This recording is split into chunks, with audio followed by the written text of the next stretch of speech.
ఆంజనేశాయ నమః అన్హయే నమః. ఓం నమః శివాయ. శ్రీమాత్రే నమః. శ్రీకృష్ణపరబ్రహ్మణే నమః.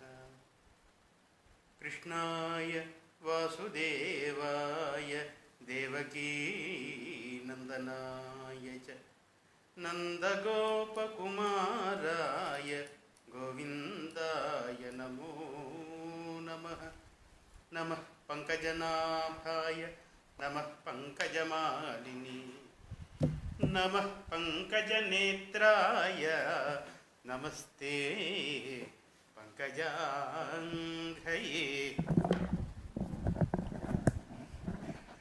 నమో అకించన విత్తాయ నివృత్తగుణవృత్తయే స్వాత్మారామాయ శాంతాయ కైవల్యపతయే నమః.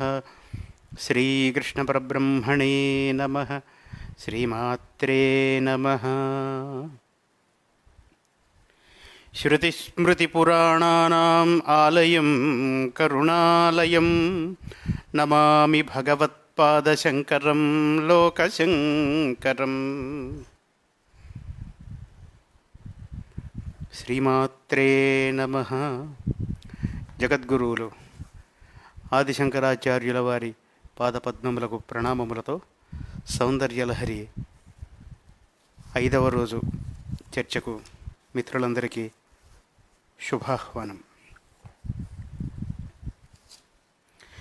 చతుర్భిః శ్రీకంఠైః శివయువతిభిః పంచభిరపి ప్రభిన్నాభిః శంభోర్నవభిరపి మూలప్రకృతిభిః చతుశ్చత్వారింశద్వసుదళకళాశ్రత్రివలయ త్రిరేఖాభిః సార్ధం తవ శరణకోణాః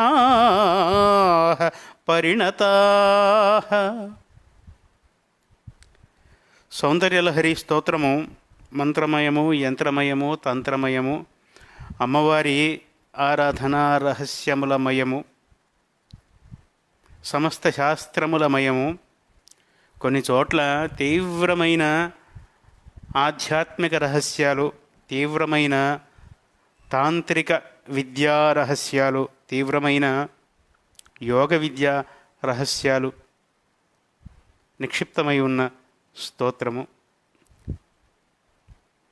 ఐహికములైన ఆముష్మికములైన అనేక ఫలితాలను, ఆశ్చర్యపోయే ఫలితాలను అందించే దివ్యమైన మంత్ర స్తోత్రమయము.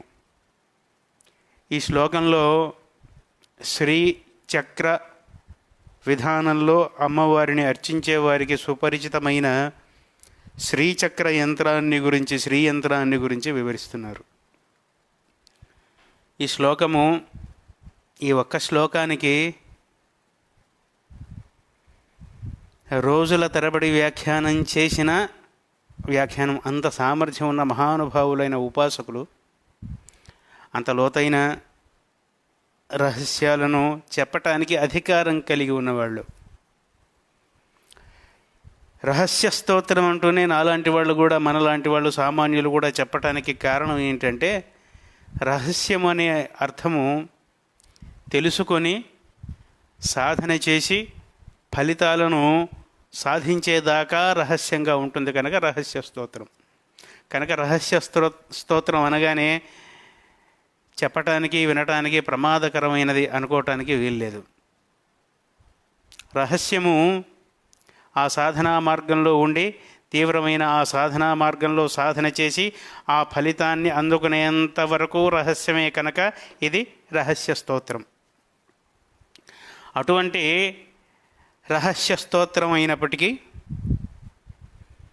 కొన్ని గురుముఖత మాత్రమే తెలుసుకొనవలసిన విషయాలు ఉంటాయి తీవ్రమైన ఆరాధనా విధానాలలో, ఆరాధనా క్రమంలో. కనుక అటువంటి వాటిని లోతుగా మనం స్పృశించటం లేదు. గురు ఆజ్ఞ లేకుండా స్పృశించకూడదు అనే కారణం చేత. అలా అని చెప్పి ఒంటరితనంతో, ఏకాంతంలో, సెక్లూజన్లో, సాంఘిక సామాజిక దూరాలలో ఉంటున్న ఈ రోజులలో, కరోనా వైరస్ కారణంగా సమయాన్ని అర్థవంతంగా గడిపే విధానాలలో ఇది ఒక విధానం అనే ఉద్దేశంతో జగద్గురువు ఆది శంకరాచార్యుల వారి సౌందర్యలహరి చర్చను మనం చేసుకుంటున్నాం. ఈ శ్లోకంలో చతుర్భి శ్రీకంఠై, శ్రీ అనగా విషము, గరళము, గరళకంఠుడు శ్రీకంఠుడు అంటే పరమశివుడు. చతుర్భి శ్రీకంఠై, శివునకు సంబంధించిన 4. శివయువతిభి పంచభిరపి, శివయువతి అంటే శివుని నారి, శివుని కాంత అంటే అమ్మవారు. అమ్మవారికి సంబంధించిన 5, శివునకు సంబంధించిన 5, అమ్మవారికి శివునకు సంబంధించిన 4. చతుర్భి శ్రీకంఠై శివయువతిభి పంచభిరపి, అమ్మవారికి సంబంధించిన 5 కోణములతో శ్రీచక్ర యంత్రం ఉంటుంది. ఇందులో క్రింది వైపుగా ఉన్న 4 త్రికోణములు శివశక్తికి సంకేతాలు శ్రీచక్రంలో, శ్రీయంత్రంలో. వీటిని ఛేదించుకుంటూ వీటితో కలిపి వీటి మీదుగా పైవైపు కోణం ఉన్న త్రికోణములు 5 ఉంటాయి. అవి అమ్మవారి శక్తికి సంకేతములు. ఇలా 4 త్రికోణములు శివ సంబంధమైనవి, 5 త్రికోణములు అమ్మవారి సంబంధమైనవి, 4, 5 కలిపితే 9 కోణములతో కూడి శ్రీయంత్రం ఉంటుంది. ప్రభిన్నాభి శంభోర్నవభిరపి మూల ప్రకృతిభి, శివ సంబంధమైన 4 కోణములు, 4 త్రికోణములు, అధోముఖంగా ఉన్న త్రికోణములు అంటే కోణము అగ్రము ముళ్ళు వంటిది, కింది వైపుగా ఉన్న 4 కోణములు శివ సంబంధమైనవి. కోణములు, త్రికోణములు, ముళ్ళు పైకున్నవి 5 అమ్మవారికి సంబంధించినవి. 4, 5, 9 కోణములతో పాటుగా మూల ప్రకృతులు, 9 రకములైన మూల ప్రకృతులు కలిగి ఉంటుంది. 9 రకములైన మూల ప్రకృతులు అంటే 9 ధాతువులని. మానవ శరీరం నిర్మాణం కావటానికి నిర్మితమైన అంటే ఆకృతి దాల్చిన మానవ శరీరం ప్రాణంతో జీవంతో ఉండటానికి ఈ 9 ధాతువులు అవసరం అని. అవి త్వక్, రక్తము, మాంసము, మేధస్సు, అస్థి,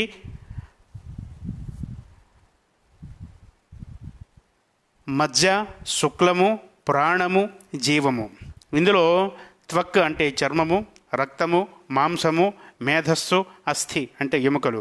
ఈ 5 శక్తి సంబంధమైనవి అంటే అమ్మవారి దయచేత శరీరంలో ఉండేవి. అవి ఏమిటి మరొకసారి? చర్మము, రక్తము, మాంసము, మేధస్సు, ఎముకలు. ఇవి అమ్మవారి దయచేత శరీరంలో సంభవిస్తాయి. శివుడి దయచేత మజ్జ అంటే ఎముకలలోని గుజ్జు పదార్థము, మజ్జ, శుక్లము అంటే వీర్యశక్తి, ప్రాణము, జీవము. ఈ 4 శివుడి దయతో లభిస్తాయి దేహంలో. ఈ 4, ఆ 5, ఈ 9 కలిపి నవ ప్రకృతులు, నవధాతువులు. ఇవి సరిగా ఉంటేనే, ఇవి అన్నీ సమపాళ్లలో ఉంటేనే మానవ శరీరం నిర్మాణం జరుగుతుంది, మానవ శరీరం నిలబడుతుంది. ఇలా శ్రీచక్రంలోని ప్రతి కోణము, ప్రతి అంచు, ప్రతి శక్తి, ప్రతి తత్వము కూడా సంకేతాత్మకమైన 33 కోణములు, 33 కోట్ల దేవగణములకు అధిపతులైన దేవతలకు చిహ్నములుగా ఇలా వెలిసిన, ఇలా తయారైన 4 ప్రక్కల 4 ద్వారములతో, 4 ప్రక్కల 4 ద్వారములతో కూడిన బహిర్వలయము, 3 రేఖలు కలిగిన బహిర్వలయములతో ఇలా సమస్త దేవీ దేవతల చేత ఆరాధింపబడుతున్న 4 శివశక్తి సంకేతములైన, 5 అమ్మవారి శక్తి సంకేతములైన 9 కోణములతో నిండిన ఈ శ్రీచక్రమును దేవతలు, సమస్త దేవీ దేవతలు పూజిస్తూ ఉంటారు. అటువంటి శ్రీచక్రమును గురుముఖతః లభించిన జ్ఞానముతో, గురుముఖతః ఉపదేశముతో పూజించటం వలన అమ్మవారి కరుణకు పాత్రులవుతారు.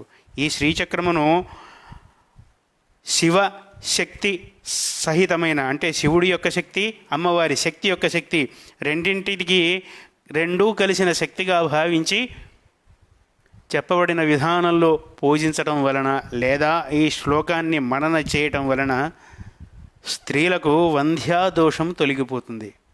అంటే గొడ్రాలుగా ఉండటం తప్పిపోతుంది, అంటే సంతానం కలగకుండా ఉండటం తప్పిపోతుంది. మరి ఒకటి,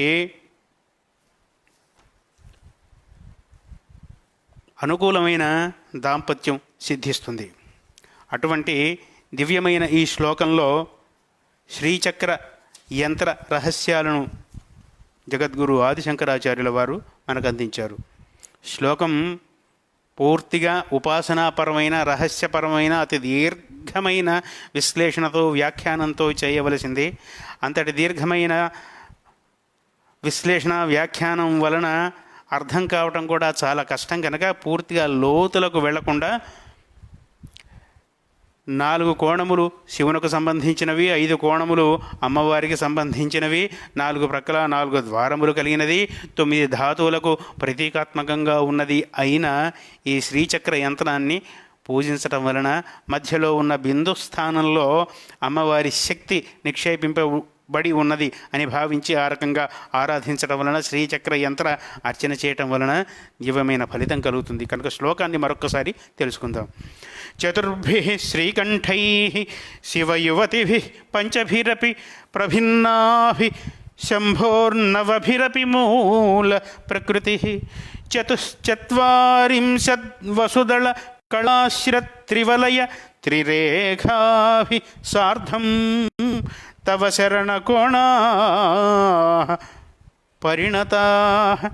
జగజ్జనని, నీకు నిలయమైన ఈ శ్రీచక్రము శివకోణములు 4, కిందుగా కోణములు కలిగినవి, శక్తి కోణములు 5, శ్రీచక్రమునకు మూల కారణమైన 9 విధములైన మూల ప్రకృతుల చేత, నవ ప్రకృతుల చేత, అష్టదళ షోడశదళ త్రివలయ భూపురత్రయముల చేతను 44 అంశులతో కలిగినదిగాను ఉన్న ఈ శ్రీచక్రము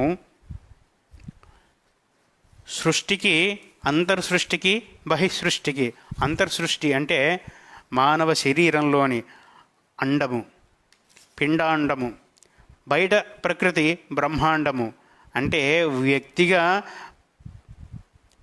మానవ జీవితానికి, సమస్త ప్రపంచంలో, సమస్త సృష్టిలో ఉన్న సృష్టికి, నిర్మాణానికి సంకేతమైన ఈ శ్రీచక్రాన్ని ఈ రకంగా తెలుసుకొని అర్చించడం వలన దివ్యమైన ఫలితం కలుగుతుంది. త్వదీయం సౌందర్యం తుహినగిరికన్యే తులయితుం కవీంద్రాః కల్పంతే కథమపి విరించి ప్రభృతయః యదాలోక్యౌత్సుక్యాత్ అమరలలనాయాంతి మనసా తపోభిః దుష్ప్రాపామపి గిరిశ సాయుజ్య పదవీ.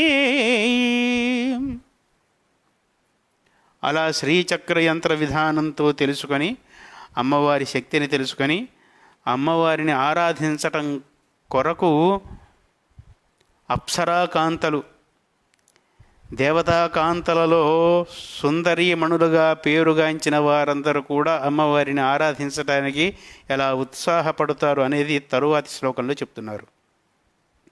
త్వదీయం సౌందర్యం తుహ్నగిరికన్యే తులయితం కవీంద్రాః కల్పంతే కథమపి విరించి ప్రభృతయః. తుహినగిరి కన్య, ఓ మంచు కొండ కుమారిత, నగజ, శైలజ, అమ్మ జగజ్జనని పార్వతీ లలిత, త్వదీయం సౌందర్యం, నీ యొక్క సౌందర్యాన్ని తొలయితుం పోల్చటానికి, కవీంద్రాః కల్పంతే కథమపి విరించి ప్రభృతయః. విరించి ప్రభృతయః కవీంద్రాః, బ్రహ్మ మొదలైన, అంటే బ్రహ్మ, వాచస్పతి అయిన బ్రహ్మ, ఇంద్రుడు, బృహస్పతి ఇలాంటి వారందరూ కూడా కథమపి కల్పంతే, వీళ్ళందరికీ కూడా నీ సౌందర్యాన్ని వర్ణించటానికి ఎలా సాధ్యమవుతుంది తల్లి అంటే, ఒక బ్రహ్మ చేత, ఇంద్రుడి చేత, బృహస్పతి చేత, జ్ఞానానికి పరాకాష్ఠ అయిన బృహస్పతి చేత, సమస్త సృష్టిని రచించిన బ్రహ్మచేత కూడా వర్ణింపబడటానికి, పోల్చటానికి నీ సౌందర్యం అందనిది తల్లి. అంతటి దివ్యమైన ప్రతీకలు లేని, ప్రతీకలకు ఉపమానాలకు అందని దివ్యమైన సౌందర్యం తల్లి నీది.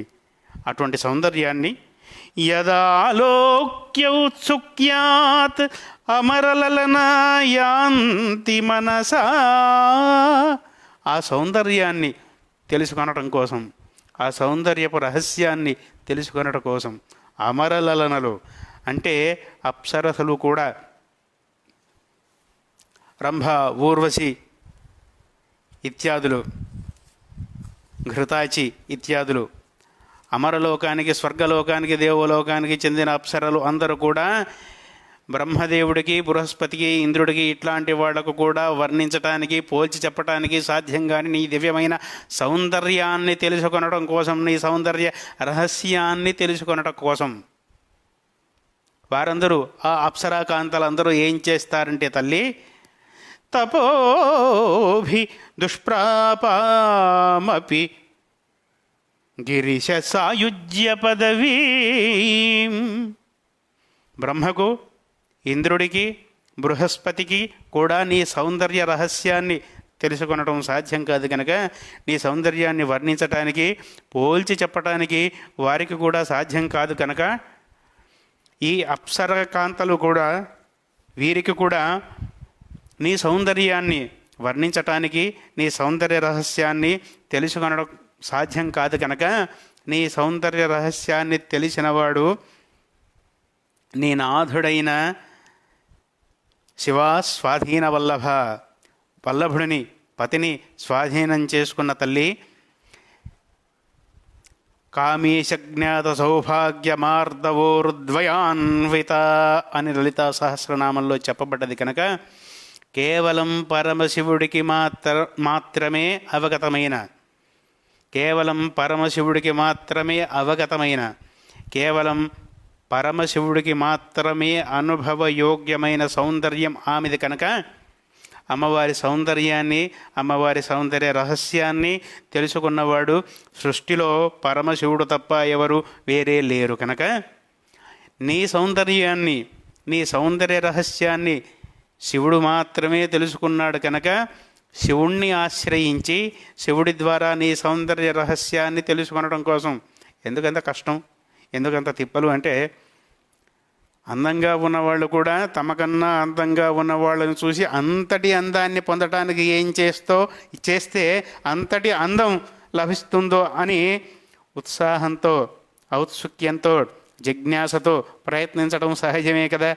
కనుక రంభ, ఊర్వశి, తిలోత్తమ, ఘృతాచి ఇట్లాంటి అప్సరాకాంతలు కూడా మా అందం, మన అందం ఒక అందమా, ఇంతటి దివ్యమైన ప్రతీకలు లేని బ్రహ్మకు, బృహస్పతికి కూడా వర్ణించటానికి చేతగాని అందం కలిగిన జగజ్జనని యొక్క సౌందర్య రహస్యాన్ని తెలుసుకొని ఆ సౌందర్యాన్ని మనం కూడా పొందుదాము అన్న ఉద్దేశంతో, నీ సౌందర్య రహస్యాన్ని తెలిసినవాడు పరమశివుడు కనుక, పరమశివుడి ద్వారా నీ సౌందర్య రహస్యం తెలుసుకోవడం సాధ్యమవుతుంది అని పరమశివుణ్ణి ఉపాసిస్తారు తల్లి. ఎందుకు పరమశివుణ్ణి ఉపాసించడం? ఎందుకంటే ఉపాసన చేత ఉపాసకుడు ఉపాస్యంలో లయిస్తాడు కదా.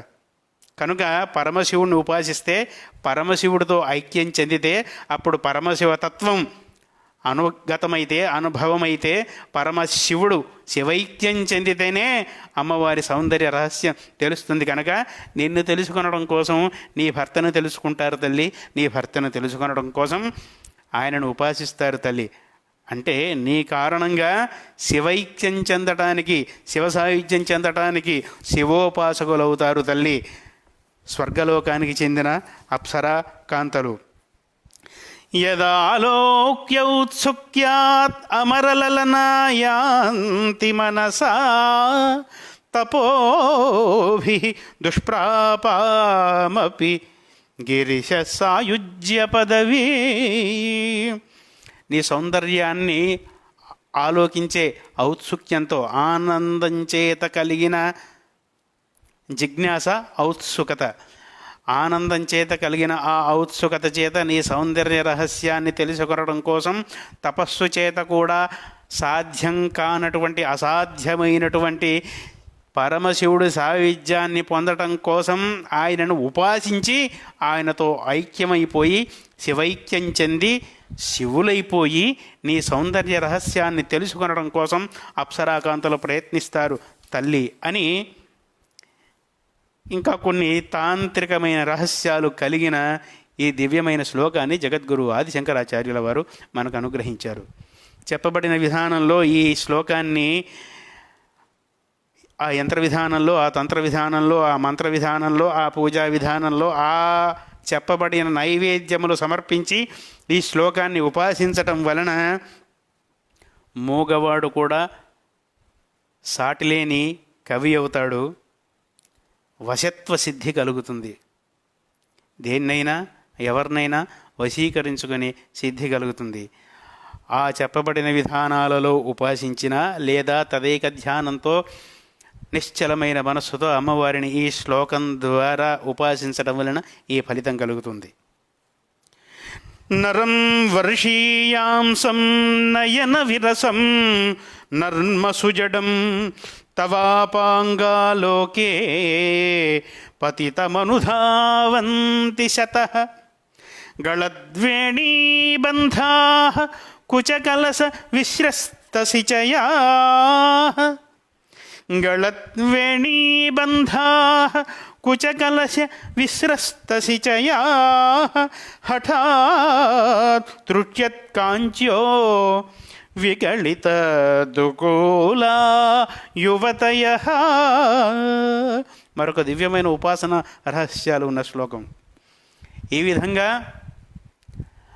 శ్రీచక్రయంత్ర అర్చనా విధానాన్ని తెలుసుకొని అమ్మవారి సౌందర్య రహస్యాన్ని తెలిసినవాడు పరమశివుడే కనుక పరమశివుణ్ణి ఆశ్రయించి అమ్మవారి సౌందర్య ఉపాసనను, అమ్మవారి కరుణ కోరి అమ్మవారిని ఉపాసించటం వలన ఎటువంటి ఫలితం కలుగుతుంది అంటే నరం వర్షీయాంసం. వర్షీయాంసం అంటే బాగా వర్షముల మీద పడ్డవాడు, అంటే బాగా వయస్సు మీద పడ్డవాడు, అంటే ముసలివాడు. నరం వర్షీయాంసం, ముసలివాడైన వాడు కూడా నయన విరసం, చూడటానికి వికారంగా ఉండేవాడు, కంటపడనివాడు, అంటే కంటికి నదురుగా కనపడనివాడు, చూడటానికి బాగుండనివాడు, ముసలివాడైన వాడు కూడా నర్మసు జడం, నర్మ సంభాషణలో, సరసమైన సంభాషణలో చాతుర్యం లేనివాడు, జడుడు, మందుడు, ముసలివాడు, చూడటానికి అందంగా లేనివాడు, వాడు కూడా తవాపాంగాలోకే పతితం అనుధావంతి శతశః. అటువంటి వాడు కూడా తవ అపాంగాలోకే పతితః, నీ కడగంటి చూపులు ప్రసరించిన వాడు ముసలివాడైనా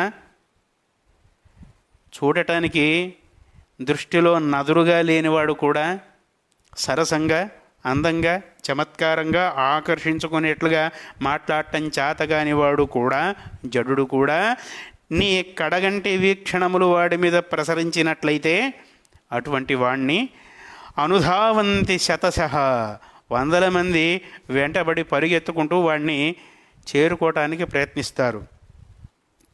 దివ్యమైన సుందరీమణులు, అప్సరాకాంతల వంటి వాళ్ళు కూడా ఎంత ఆతృతతో, ఎంత ఉత్సాహంతో, ఎంత మైకంతో, ఎంత వ్యాకులతతో అటువంటి ముసలివాడినైనా అంతవికారుణ్ణైనా సరిగా సరసంగా మాట్లాడటం చేతగాని వాణ్ణి కూడా వెంటబడతారు అంటే గళద్వేణీబంధాః, కొప్పులు జారిపోతుండగా, కుచకలస విశ్రస్తశిచయాః, పైవాటులు, వల్లెవాటులు, పవిటలు తొలగిపోయేది కూడా పట్టించుకోకుండా హఠాత్ తృట్యత్కాంచ్యో, ఉన్నట్టుండి ఒక్క ఉదుటున లేచి చూసినంతనే సంభ్రమంతో ఆత్రుతతో సమీపించటానికి గంతులు పెడుతూ వస్తున్నప్పుడు మొలనూలు వడ్డాణం జారిపోయేది కూడా పట్టించుకోకుండా, ఒంటి మీద బట్టలు జారిపోయేది కూడా పట్టించుకోకుండా, వల్లెవాటలు పవిటలు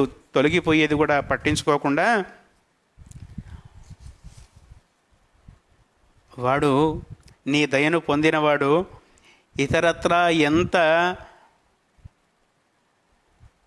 కంటికి నదురుగా లేని ఆకారం కలిగిన వాడైనా, జడుడైనా, మందమతి అయినా, సరసంగా మాట్లాడటం చేతగాని వాడైనా వాడి చేత ఆకర్షింపబడి విమోహితులై విస్మయంతో, ఉత్సాహంతో, ప్రేమతో, మదన పారవశ్యంతో వాడి వెంట పడతారు తల్లి అని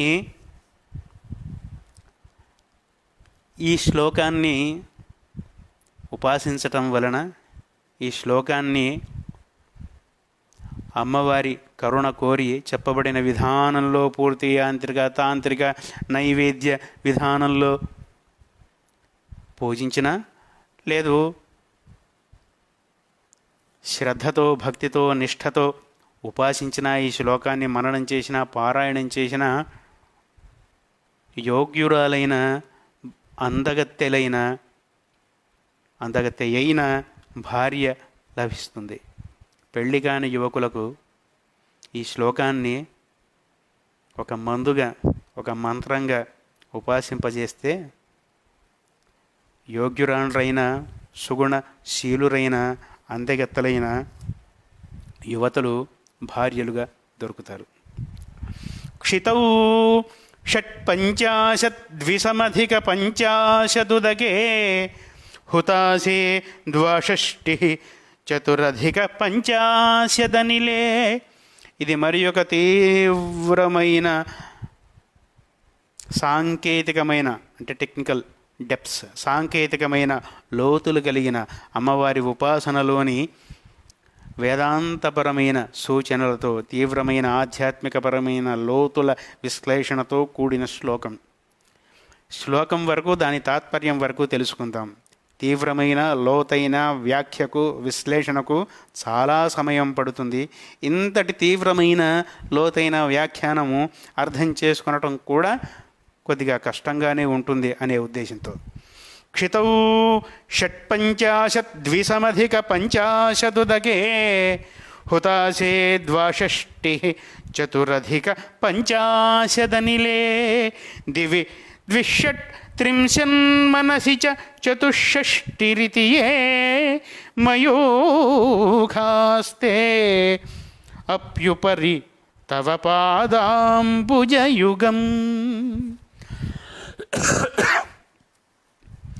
గతంలో షట్చక్రముల ప్రస్తావన చేసిన శ్లోకం గురించి తెలుసుకున్నాం. మానవ శరీరంలో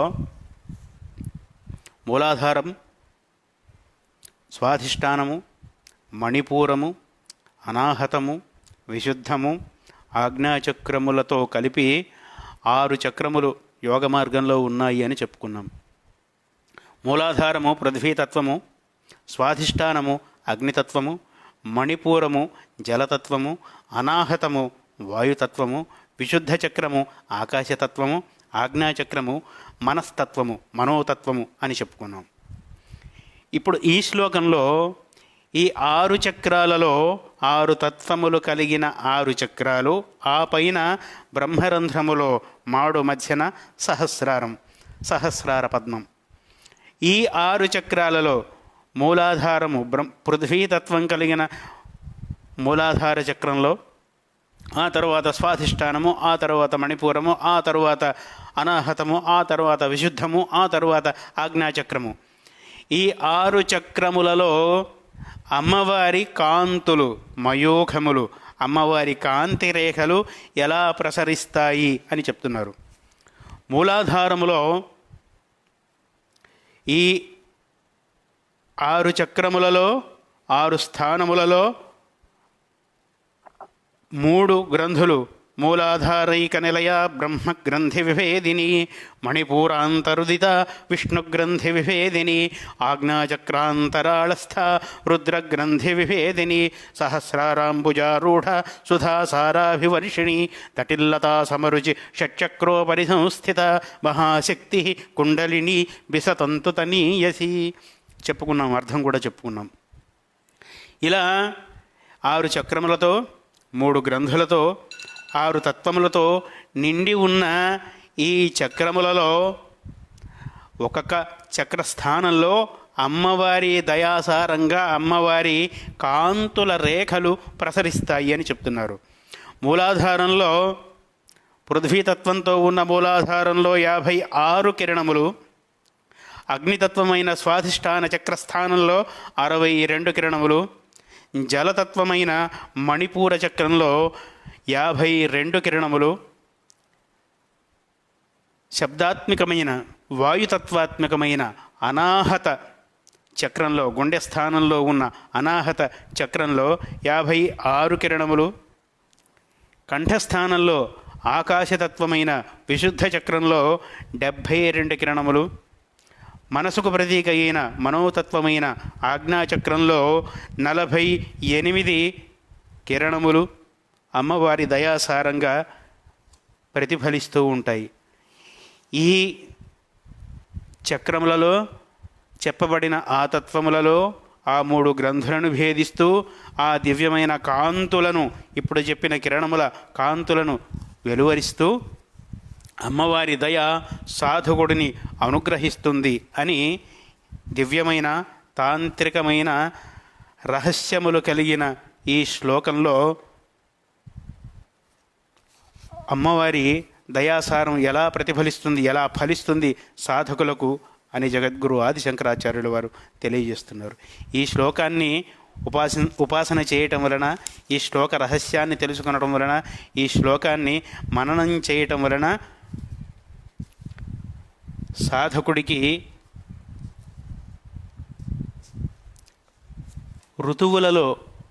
ఋతువులు మారినప్పుడు, కాలము మారినప్పుడు వచ్చే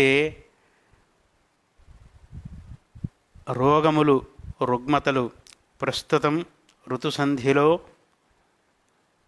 బయటపడిన కృత్రిమమైనదే అయినప్పటికీ, మానవ కల్పితమే అయినప్పటికీ, ఇప్పుడు ప్రబలిన భయంకరమైన వైరస్ వంటి వైరసులు, జాడ్యములు, పీడలు ఈ శ్లోక పారాయణ వలన, ఈ శ్లోక మననం వలన దూరం అవుతాయి అని ఈ శ్లోక పారాయణ ఫలితంగా జగద్గురు ఆదిశంకరాచార్యుల వారు మనను అనుగ్రహించారు.